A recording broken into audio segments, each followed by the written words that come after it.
Благодаря ви, че дойдохте на моята изложба.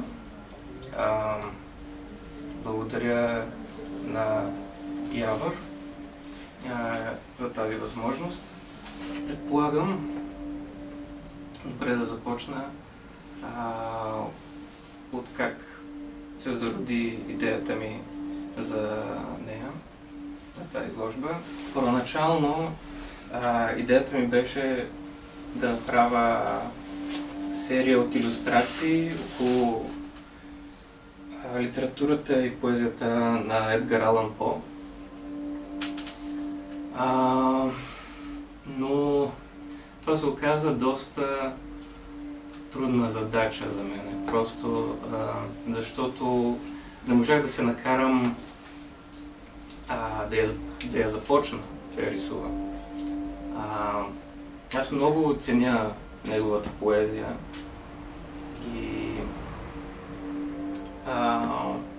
беше странно, че не можах да я изразя както исках. Следователно се потърсих друг автор да илюстрирам, защото не ми се стори правилно. Този втори автор беше Артюр Рембо. Същия проблем. И докато разлиствах нещо на техните произведения,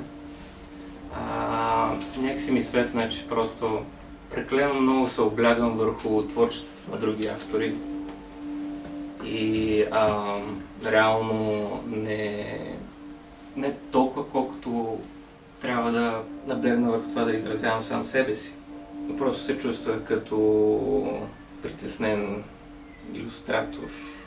Имах представата, че разбирам какво правя, но реално не. На моя представа е, че изкуството е форма на комуникация, паралелна на директната.